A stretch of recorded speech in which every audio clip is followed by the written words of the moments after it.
Dear America.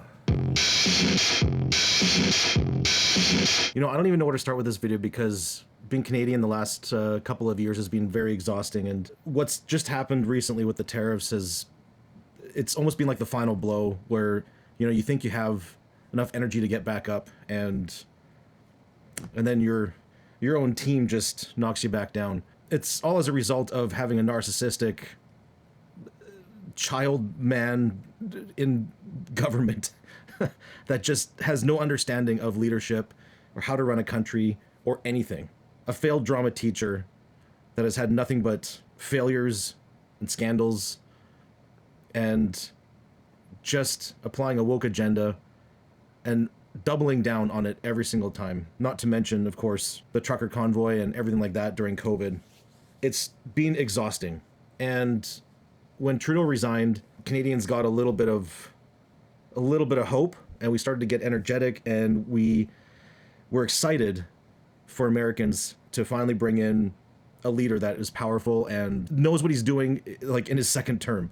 We were all cheering for you, and this is kind of what I want to say to all Americans. This is kind of like my little letter to Americans. I'd say probably the majority, I don't know, at least half of Canada was cheering you guys on, because we had seen what you guys have gone through in the last 4 years with a geriatric Alzheimer's patient leaving the back door open of your country and, you know, letting it just being invaded. The fact that Trump won was that major turnaround that gave us a bit of hope, like, okay, we're on our way to mending. We have an election coming up, and we're voting strongly towards a conservative government that would work hand in hand with America and Trump. I think, like, you know, we were brought together, and, you know, living through kind of like all my life, you know, just living through the US versus Canada thing, and we didn't want to be associated with America. You know, this is probably the first time in my life that I felt like people were sympathetic of Americans, and we were on your side, and we're like, yeah, you know, we're all brothers and sisters, and we all stick together, and, you know, we want to see America succeed, because if America succeeds, then the world succeeds. Then right out the gate, right out the gate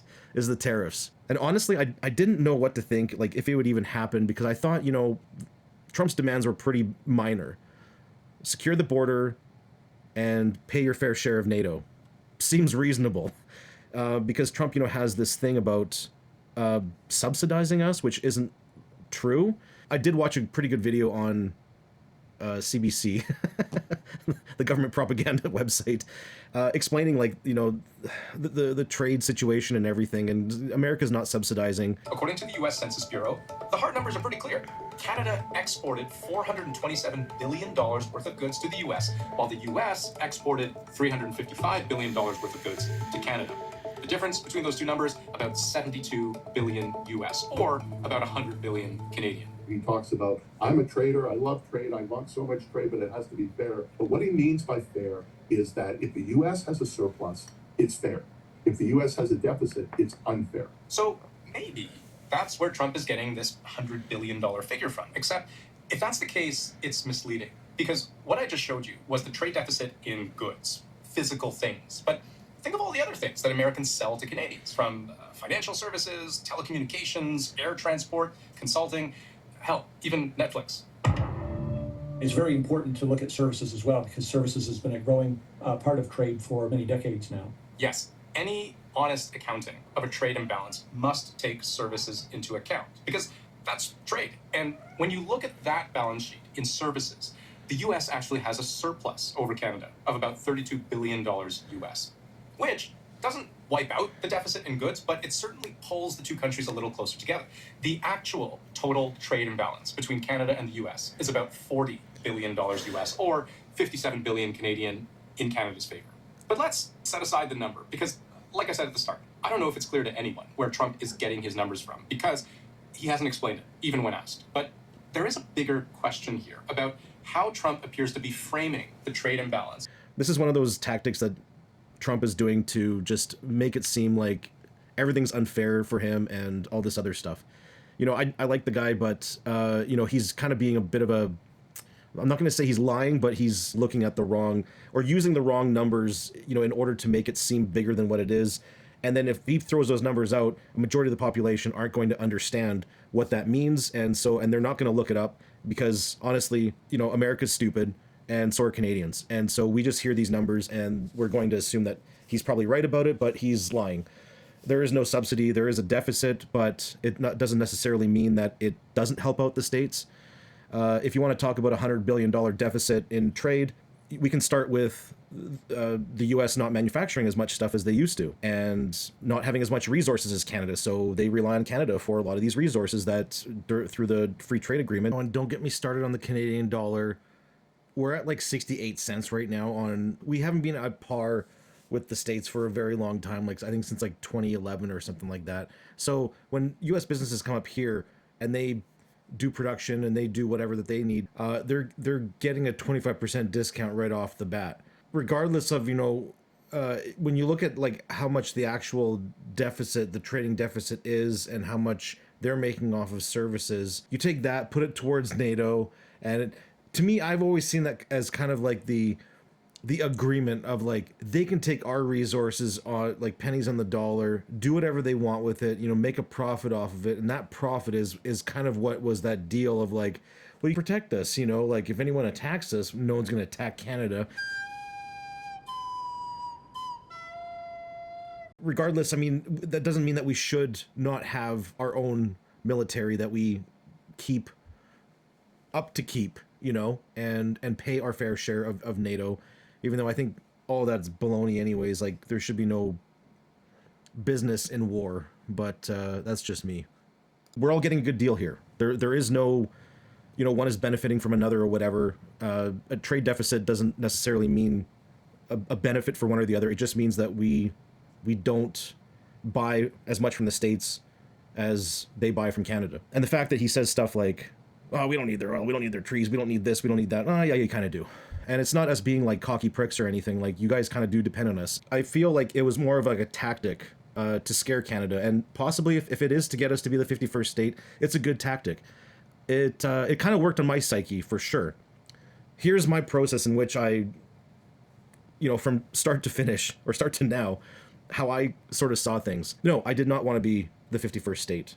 I heard a rumor on Twitter that, there could be this thing that, the US opens up like an asylum for Canadians that want to move there. They'll trade dollar for dollar. We move there, we get citizenship or whatever, or a visa. And I thought that's a really good deal. If they want to open that up for Canadians, I guarantee 1 million overnight would just move down there. And of course, that's more people to pay taxes. That's going to increase, all of their funds and everything like that. It's actually a really good idea. I was accused as not being Canadian for agreeing with that, and I don't think that that's true. I just think that, if your country sucks and you move somewhere else, you're still that person, You're not a traitor, you're not a whatever, you're just an expat that just found a better life. And, a lot of Canadians have been thinking about moving out of Canada since COVID because of restrictions and mandates and everything like that. So I would not see myself as any less Canadian if I did move away and I took that deal. Well, I haven't heard anything since about that deal, and instead it was making Canada the 51st state.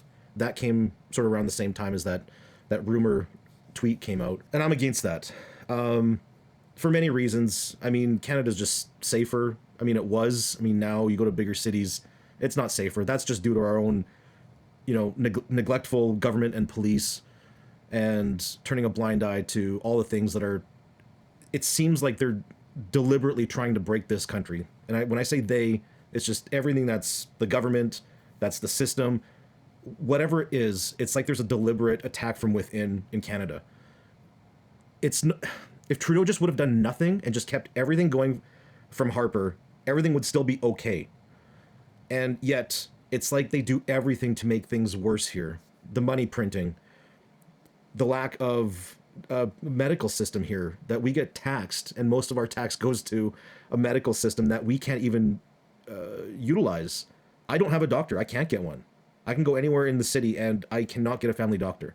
You'd have to go to the hospital for everything. And if you go there, you're looking at 18-hour wait times and things like that.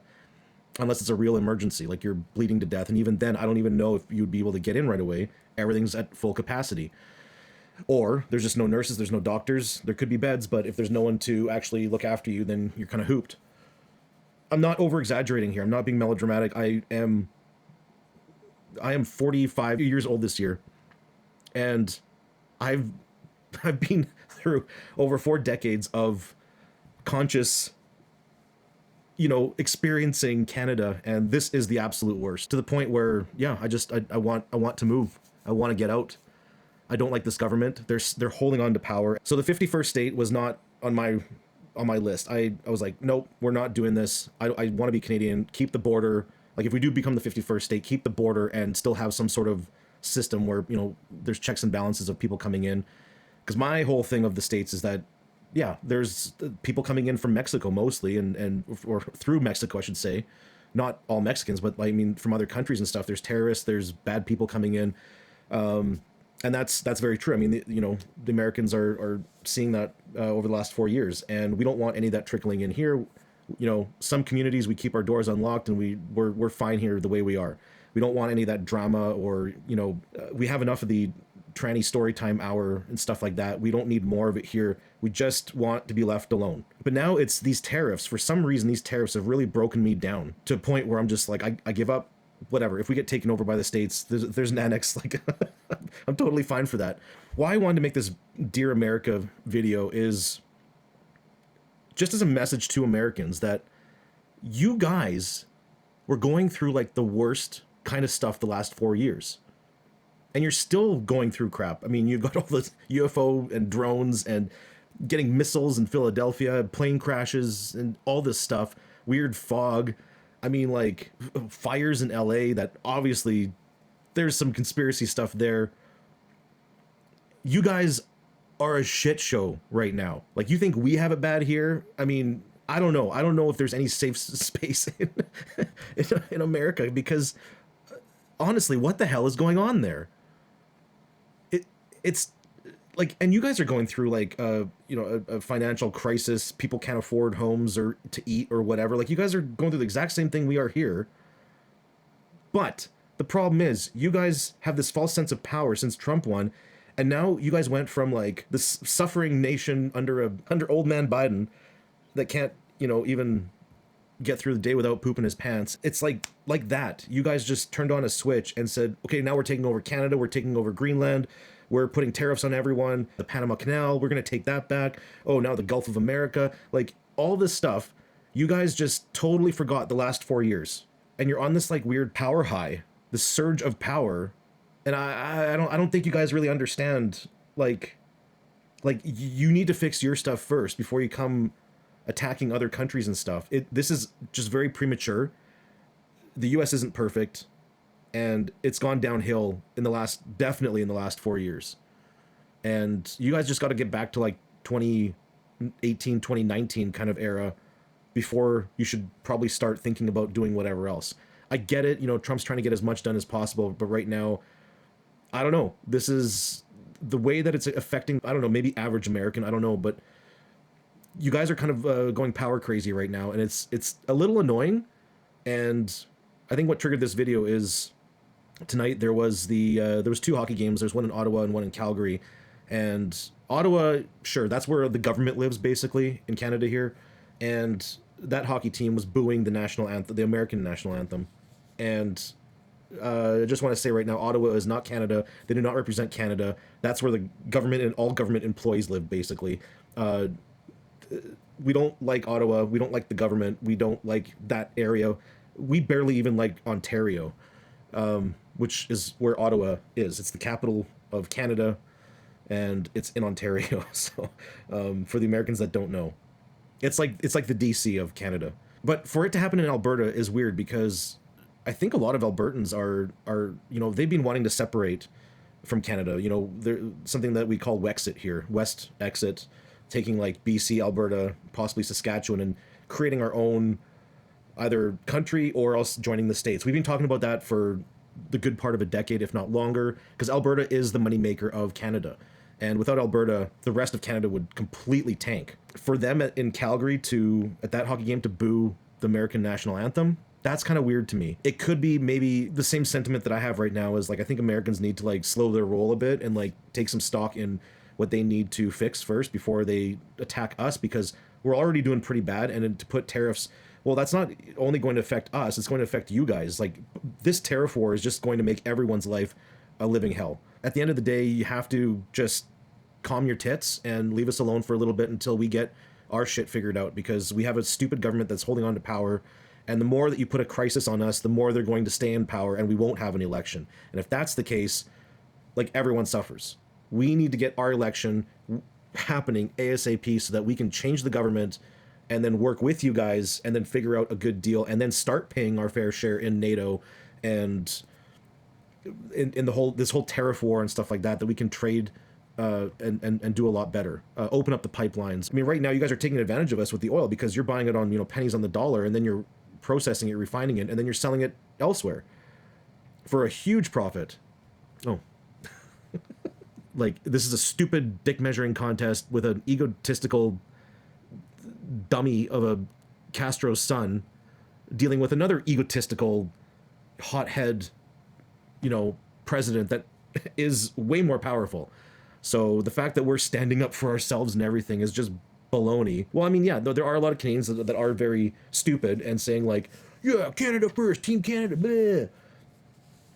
They have no idea. They have no idea what that means and, like, the repercussions of that. So it's just all repercussions.